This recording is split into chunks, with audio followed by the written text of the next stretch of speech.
लहरों से डरकर नौका पार नहीं होती और कोशिश करने वालों की कभी हार नहीं होती। हेलो दोस्तों, मेरा नाम है भरत शर्मा और आप सभी का स्वागत है मेरे यूट्यूब चैनल एसएससी एस्पिरेंट पे। आज के इस वीडियो में हम लोग जो प्रैक्टिस सेट है, जो सिंधु घाटी सभ्यता है, उस सिंधु घाटी सभ्यता के जितने भी प्रीवियस ईयर क्वेश्चंस हैं एसएससी के और जितने भी वनडे एग्जाम्स में पूछे गए सवाल हैं, उन सारे सवालों पे हम लोग आज डिस्कस करने वाले हैं। इस वीडियो की खास बात यह होगी कि जितने भी सारे प्रैक्टिस सेट हम लोग डिस्कस करेंगे वो सारे एकदम टॉपिक वाइज होंगे। जैसे मैंने आपको लास्ट वीडियो के माध्यम से सिंधु घाटी सभ्यता के बारे में पढ़ाया, तो इस प्रैक्टिस सेट के माध्यम से हम लोग इसमें सिंधु घाटी सभ्यता से संबंधित जितने भी सारे प्रीवियस ईयर क्वेश्चन हैं उन पे हम लोग डिस्कस करेंगे। तो चलिए स्टार्ट करते हैं। तो बढ़ते हैं अपने पहले प्रश्न की ओर। तो अपना पहला प्रश्न आ जाता है, हड़प्पा सभ्यता के किस स्थल से विशाल स्नानागार मिला है? हड़प्पा सभ्यता के किस स्थल से विशाल स्नानागार, यानी कि जो ग्रेट बाथ है, हड़प्पा सभ्यता के किस स्थल से विशाल स्नानागार है वो हमें मिला है? तो हड़प्पा सभ्यता के मोहनजोदड़ो से विशाल स्नानागार हमें कहां से मिला था? मोहनजोदड़ो से क्या मिला है हमें? विशाल स्नानागार मिला है।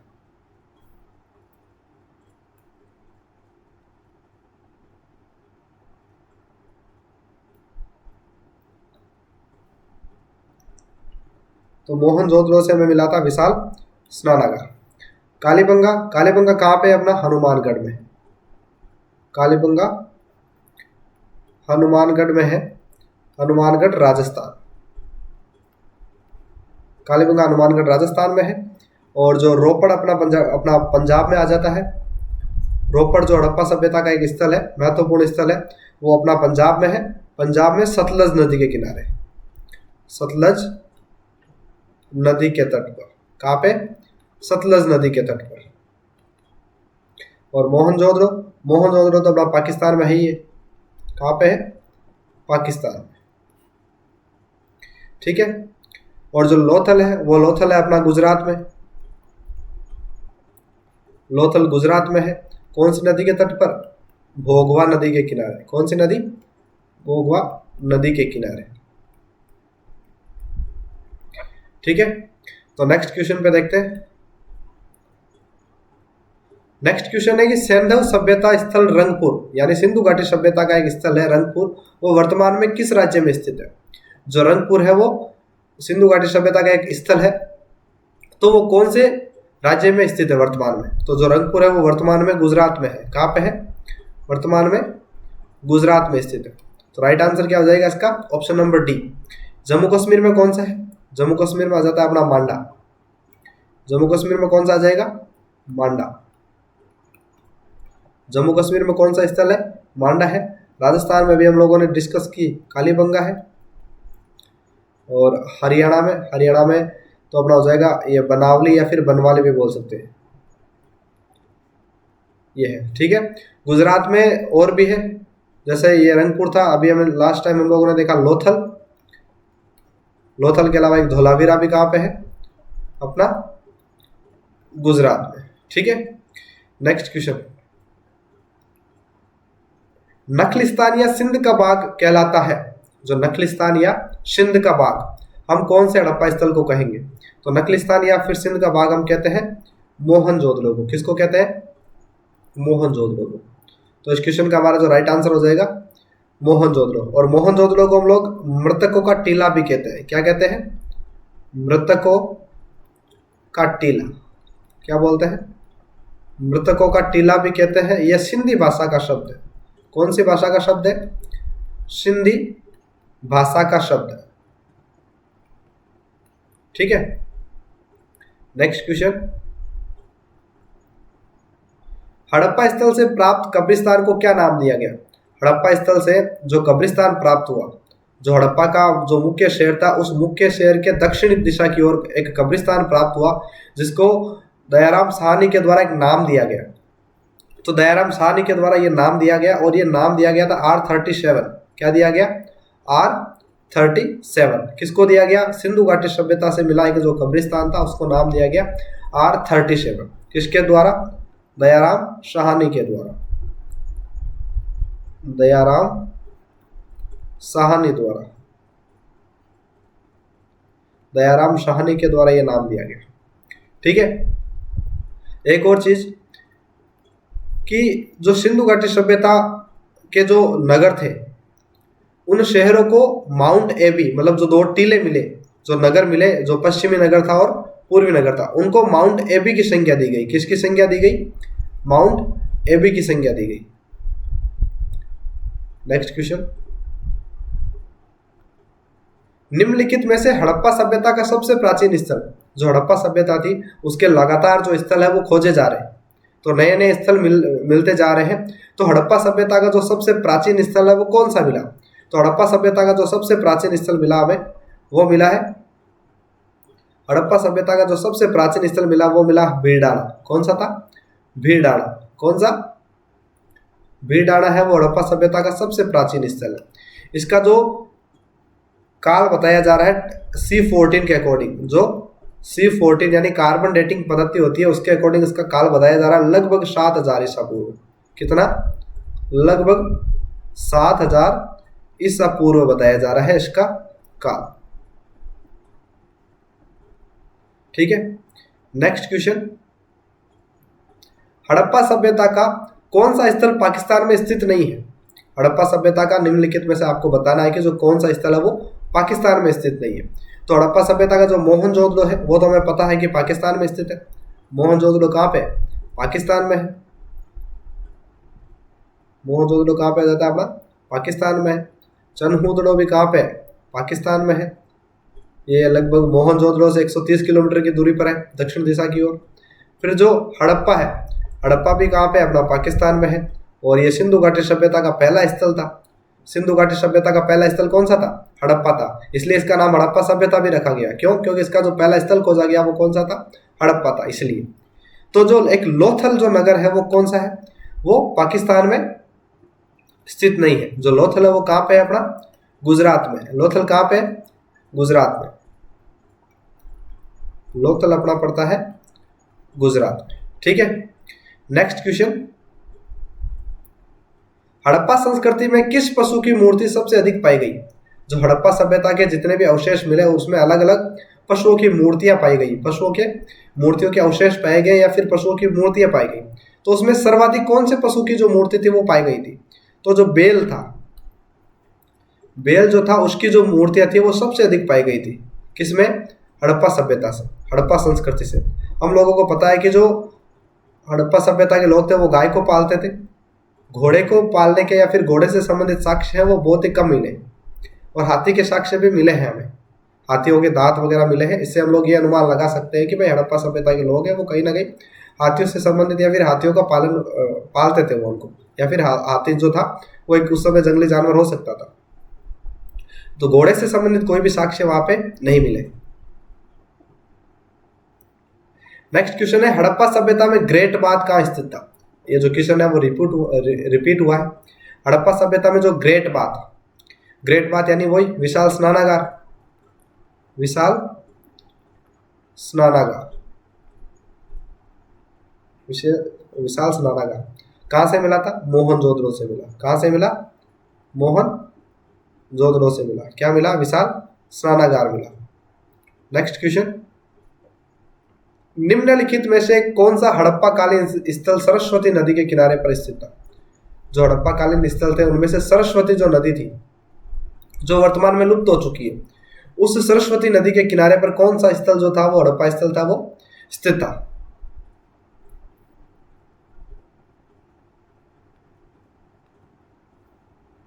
तो कालीबंगा जो था वो किस नदी के किनारे स्थित था? सरस्वती नदी के किनारे स्थित था। जो हड़प्पा है वो कौन सी नदी के किनारे है? हड़प्पा है वो अपना रावी नदी के किनारे। हड़प्पा कौन सी नदी के किनारे है? रावी नदी। हड़प्पा रावी नदी के तट पर। हड़प्पा जो था वो कौन सी नदी के किनारे? रावी नदी के तट पर। मोहनजोदड़ो सिंधु नदी के तट पर। कौन सी नदी? सिंधु नदी के तट पर। फिर जो लोथल है, लोथल की अभी हम लोगों ने बात की, ये जो था वो भोगवा नदी के तट पर था। कौन सी नदी? भोगवा नदी के तट पर। नेक्स्ट क्वेश्चन, हड़प्पा सभ्यता में सिंधु घाटी के लोग पूजा में किस देवता की मूर्ति का उपयोग करते थे? जो हड़प्पा सभ्यता के लोग थे वो पूजा जो करते थे, पूजा अर्चना के लिए वो कौन से या फिर किस देवी देवता की पूजा वो करते थे? तो हमें जो पशुपतिनाथ शिव है उनकी जो मूर्तियां प्राप्त हुई है, इससे हम लोग ये अनुमान लगाते हैं कि हड़प्पा सभ्यता के जो लोग थे वो पूजा करने में जो पशुपतिनाथ की है या फिर भगवान शिव का ही एक रूप माना जाता है या फिर उनका एक पर्याय माना जाता है पशुपतिनाथ, तो उनकी वो पूजा क्या करते थे? नेक्स्ट क्वेश्चन है, लोथल जो था वो किस लिए प्रसिद्ध था? जो लोथल था, लोथल कहाँ पे था मैंने बताया अभी, गुजरात में भोगवा नदी के तट पर। तो जो लोथल था वो एक बंदरगाह शहर था। जो लोथल था वो क्या था? बंदरगाह शहर था। और बंदरगाह जो शहर था इसलिए जो लोथल का जो कनेक्शन था वो कौन से देशों से था उस समय? पश्चिमी देशों से था, या फिर पश्चिमी क्षेत्रों से जो हड़प्पा सभ्यता के जो लोग थे वो क्या किया करते थे? व्यापार किया करते थे। तो जो लोथल था वो किसके लिए? डॉकयार्ड यानी जो गोदीबाड़ा है उसके लिए क्या था? वो प्रसिद्ध था।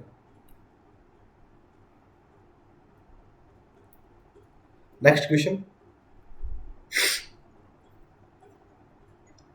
हड़प्पा सभ्यता की जो लिपि है वो किस प्रकार की थी? हड़प्पा सभ्यता की जो लिपि थी वो किस प्रकार की थी? मैंने आपको वीडियो में बताया कि जो हड़प्पा सभ्यता की जो लिपि थी वो कैसी थी? भाव चित्रात्मक थी। कैसी थी? भाव चित्रात्मक थी। इसलिए जो हड़प्पा सभ्यता की जो लिपि थी वो पहले बात तो भाव चित्रात्मक थी। कैसी थी? भाव चित्रात्मक। हड़प्पा सभ्यता की लिपि थी वो भाव चित्रात्मक थी, ठीक है। और दाएं से बाईं ओर लिखी जाती थी। दाएं से बाईं ओर, बाएं ओर लिखी जाती थी। कैसे लिखी जाती थी? दाएं से बाईं ओर। इसलिए जो हड़प्पा सभ्यता की जो लिपि थी वो बेटा क्या थी? अज्ञात थी या फिर अविकसित थी। यानी हड़प्पा सभ्यता की लिपि को अभी तक हम लोग पढ़ नहीं पाए या फिर उसको डिकोड नहीं किया जा सका है। नेक्स्ट क्वेश्चन, हड़प्पा सभ्यता की प्रमुख विशेषता क्या थी? जो हड़प्पा सभ्यता की हम लोगों ने विशेषता पढ़ी उसकी जल निकासी और उसकी नगर नियोजन प्रणाली, उसके जो अलग अलग प्रकार के जो कार्य में वो लोग संलग्न थे उसके बारे में हम लोगों ने देखा। तो हड़प्पा सभ्यता की प्रमुख विशेषताओं में उसकी जो नगर नियोजन और जल निकासी की प्रणाली है वो सबसे क्या मानी जाती है? महत्वपूर्ण मानी जाती है। कौन सी? उसकी नगर नियोजन और जल निकास प्रणाली। नगर नियोजन और जल निकास प्रणाली है वो हड़प्पा सभ्यता की क्या थी? एक प्रमुख विशेषता थी।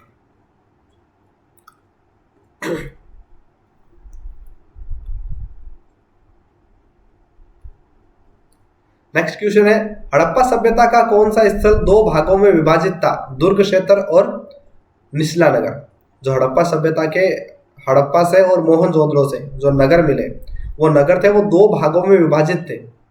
एक तो जो पश्चिमी जो नगर था वो तो दुर्ग क्षेत्र में आता था या फिर उसको हम लोग दुर्ग क्षेत्र कहते हैं, और जो पूर्वी जो टीला था या फिर पूर्वी जो स्थल था वो कौन सा था? वो निचला नगर कहते थे उसको क्या बोलते थे? निचला नगर। जो पश्चिमी था उसको हम लोग बोलते हैं दुर्ग क्षेत्र। क्या बोलते हैं? दुर्ग वाला क्षेत्र। और जो पूर्वी था, पूर्वी को हम लोग बोलते हैं निचला नगर। क्या बोलते हैं? निचला नगर, ठीक है। संभवतः जो दुर्ग क्षेत्र था वो उस क्षेत्र में राजा या फिर पुरोहित लोग निवास करते थे। कौन निवास करते थे? राजा या फिर जो पुरोहित लोग हैं वो निवास करते थे। और जो निचला नगर था उस निचला नगर में जो मजदूर है और किसान वर्ग है, मजदूर वे किसान जो थे वो क्या करते थे? निवास करते थे, रहते थे। तो जो दुर्ग क्षेत्र है और निचला नगर है वो कौन से? मुख्य रूप से वो मोहनजोदड़ो से प्राप्त हुए। कहां से प्राप्त हुए?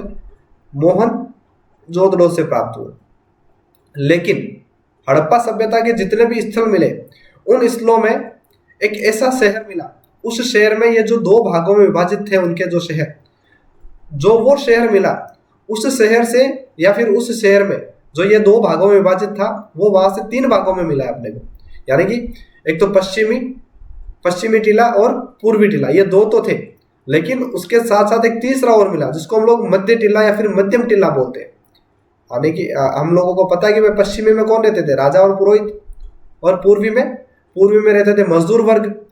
तो एक और टीला मिला, वो कौन सा नगर था? वो नगर था धोलावीरा। कौन सा था वो? धोलावीरा। धोलावीरा से क्या मिले? तीन नगर मिले। 3 नगर मिले, या फिर हम यह कह सकते हैं जो नगर था वो नगर 3 भागों में विभाजित था। नगर 3 भागों में विभाजित था, 3 भागों में विभाजित था। कहाँ का? धोलावीरा का। धोलावीरा कहाँ पे है? गुजरात में है। नेक्स्ट क्वेश्चन,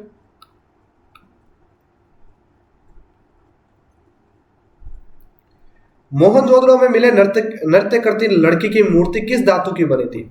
जो मोहनजोदड़ो से क्या मिली? एक कांस्य धातु की मूर्ति मिली, जो एक लड़की की मूर्ति थी, जो किस मुद्रा में थी? नृत्य करते हुए मुद्रा में थी वो।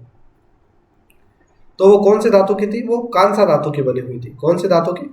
कांसा धातु की। हम लोगों को पता है कि जो सिंधु घाटी सभ्यता के जो लोग थे वो उन्होंने उस समय तांबा और टिन को मिलाकर एक नई धातु का निर्माण किया था। जो कांसा धातु थे वो कौन सी धातु को मिलाकर? तांबे व टिन को मिलाकर कांसे का निर्माण कैसे किया था? तांबा व टिन को मिलाकर उन्होंने क्या किया था? कांसा का निर्माण किया था। तो कांसा कर नृत्य करती लड़की की जो मूर्ति कहां से मिली है? मोहनजोदड़ो से मिली है। कौन से धातु की? कांस्य धातु की।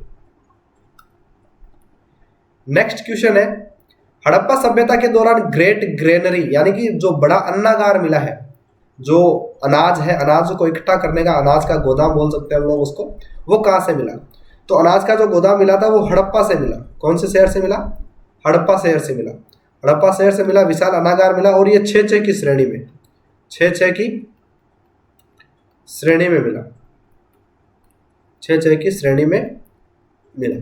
ठीक है। नेक्स्ट क्वेश्चन है कि हड़प्पा सभ्यता के लोगों द्वारा प्रयुक्त वजन एवं माप प्रणाली किस पर आधारित थी? जो हड़प्पा सभ्यता के जो लोग थे वो वजन और माप प्रणाली का जिस वजन और माप प्रणाली का वो प्रयोग करते थे वो किस पर आधारित थी? तो वो जो हड़प्पा सभ्यता के लोग वजन और माप प्रणाली का प्रयोग करते थे वो 16 के आधार पर, यानी कि 16 के गुणजों के आधार पर थी वो।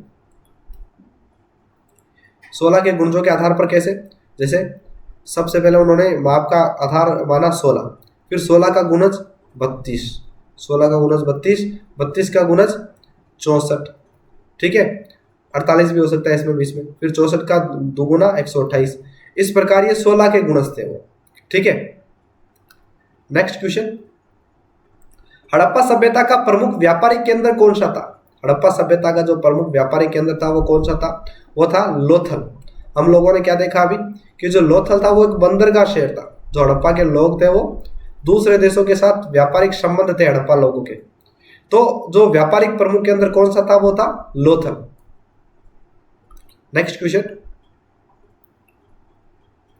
हड़प्पा सभ्यता में चावल के साक्ष्य कहां से मिले हैं? हड़प्पा सभ्यता का एक ऐसा स्थल था जहां से चावल के साक्ष्य मिले। तो चावल के साक्ष्य जो मिले थे वो मिले थे अपने को लोथल से। कहां से मिले? लोथल से मिले।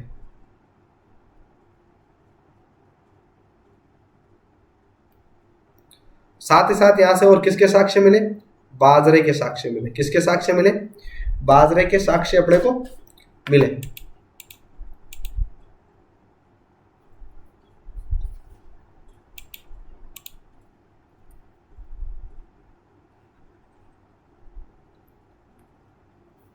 लोथल से और क्या मिले? बाजरे के साक्ष्य मिले। किसके मिले? बाजरे के साक्ष्य भी यहां से मिले। नेक्स्ट क्वेश्चन अपना, नेक्स्ट क्वेश्चन है, हड़प्पा सभ्यता की मुद्राएं मुख्य रूप से किस सामग्री से बनी थी? जो हड़प्पा सभ्यता के लोग थे वो जिस मुद्रा का प्रयोग किया करते थे वो मुद्राएं थी वो किस धातु से या फिर किस सामग्री से बनी थी?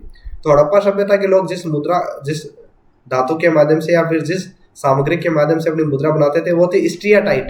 स्टीयाटाइट मतलब सेल खड़ी। एक प्रकार की मुलायम मिट्टी होती है। सेल खड़ी क्या होती है? मुलायम मिट्टी होती है।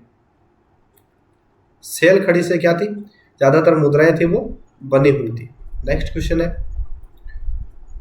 मोहनजोदड़ो से मिले स्नानागार की परत चढ़ाकर पक्का बनाया गया था। यानी जो मोहनजोदड़ो से अपने को जो स्नानागार मिला है उसको पक्का किस आधार पर बनाया गया? यानी कि जो स्नानागार था उसका फर्श जो था उसको पक्का बनाया गया ताकि जो पानी है वो सोखे नहीं। तो वो किस आधार पर, मतलब किसकी उसके ऊपर परत चढ़ाई गई? तो उसके ऊपर जो नेचुरल चारकोल आता है, प्राकृतिक चारकोल, उस प्राकृतिक चारकोल की परत चढ़ाकर उसको क्या बनाया गया, उसको पक्का बनाया गया। ठीक है, नेक्स्ट क्वेश्चन,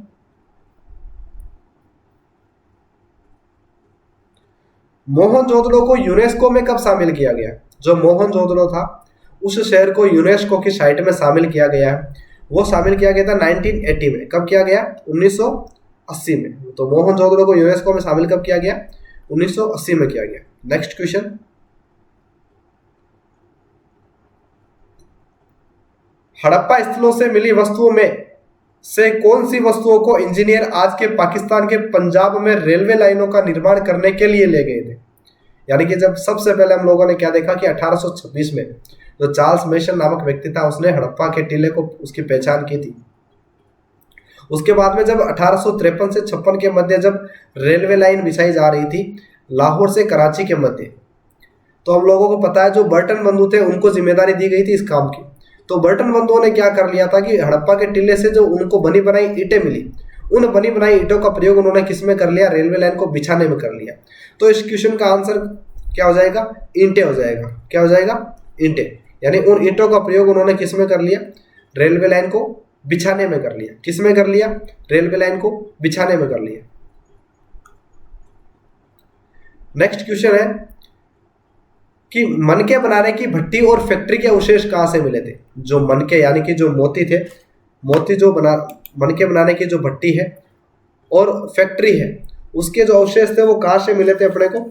उसके जो अवशेष मिले थे वो मिले थे अपने को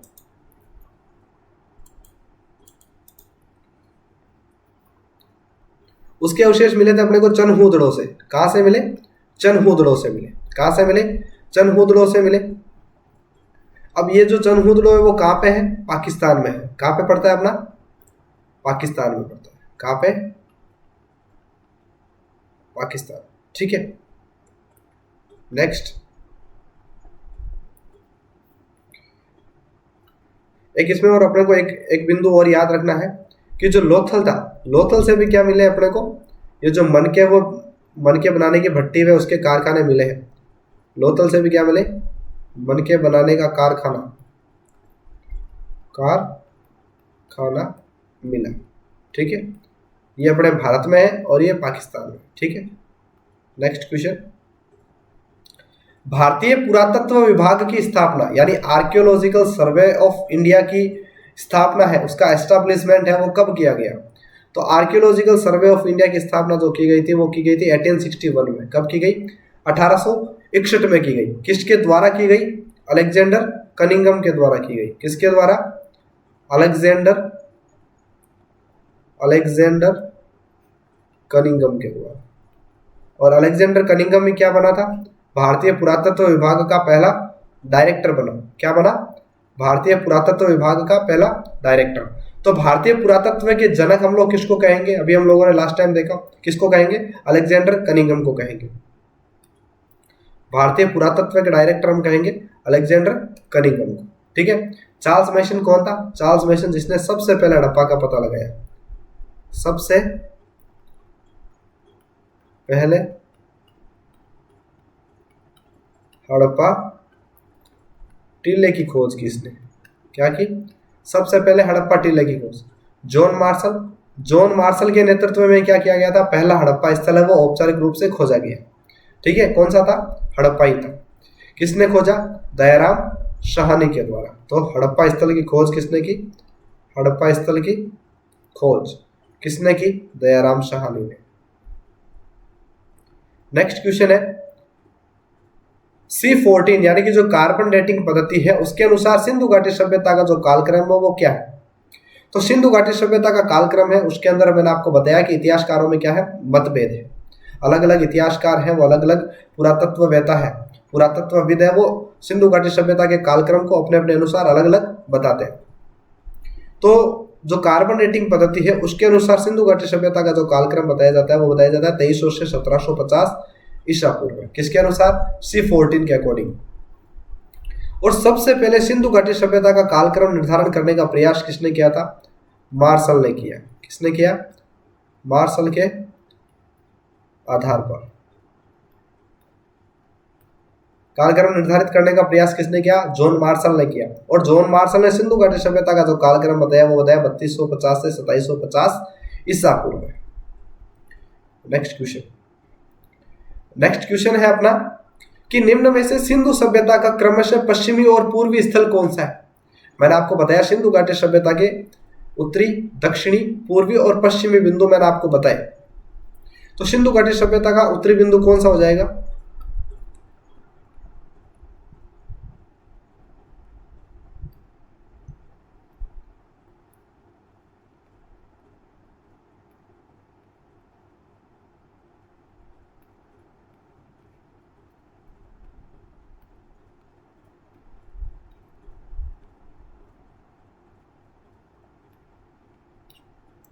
सिंधु घाटी सभ्यता का उत्तरी बिंदु कौन सा हो जाएगा अपना? सिंधु घाटी सभ्यता का जो उत्तरी बिंदु है वो उत्तरी हो जाएगा जम्मू कश्मीर में मांडा। कौन सा? मांडा मैंने आपको बताया। दक्षिणी बताया मैंने आपको देमाबाद। कौन सा बताया? देमाबाद बताया। और जो पूर्वी बिंदु मैंने बताया वो आपको बताया था आलमगीरपुर। कौन सा बताया? आलमगीरपुर। फिर मैंने आपको पश्चिम में इसका बताया शुद्ध कागेंडोर। शुद्ध कागेंडोर बताया। ठीक है, ये मैंने आपको 4 बताए। तो इस क्वेश्चन का आंसर अपने को पूछा है क्रमशः पश्चिमी और पूर्वी स्थल। तो पश्चिमी कौन सा था? शुद्ध कांगेडोर। और पूर्वी था आलमगीरपुर। तो इसका राइट आंसर क्या हो जाएगा? इस क्वेश्चन का जो राइट आंसर है वो हो जाएगा अपना इस क्वेश्चन का जो राइट आंसर है वो हो जाएगा अपना कौन सा?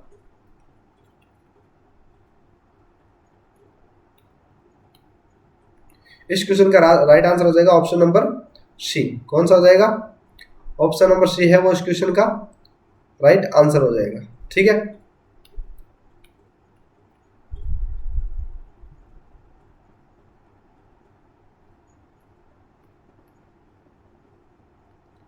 ऑप्शन नंबर सी हो जाएगा इस क्वेश्चन का राइट आंसर। ठीक है, नेक्स्ट क्वेश्चन है सुमेलित कीजिए। एक रह गया शायद।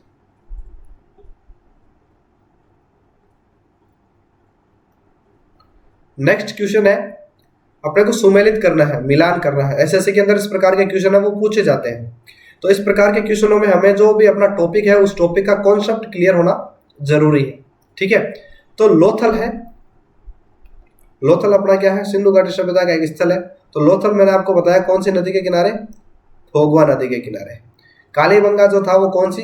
सरस्वती नदी या घग्गर नदी के किनारे। ठीक है, जो देमाबाद है, देमाबाद मैंने आपको बताया जो परबरा नदी है, जो गोदावरी की एक ट्रिब्यूटरी है या फिर सहायक नदी है उसके किनारे। और जो रंगपुर है, रंगपुर अपना हो जाएगा अपना शुक भादर या फिर भादर नदी के किनारे। ठीक है, तो याद रखना है, हमें भूलना नहीं है इनको। जितने भी सारे क्वेश्चन थे वो एग्जाम के पॉइंट ऑफ व्यू से इंपॉर्टेंट है। तो अगर आपको ये जो क्वेश्चन मैंने आपको करवाए वो आपके लिए किसी भी प्रकार से हेल्पफुल रहते हैं तो वीडियो को लाइक करें, कमेंट करें, शेयर करें और चैनल को सब्सक्राइब जरूर करें। Thank you. मिलते हैं अपने नेक्स्ट वीडियो में।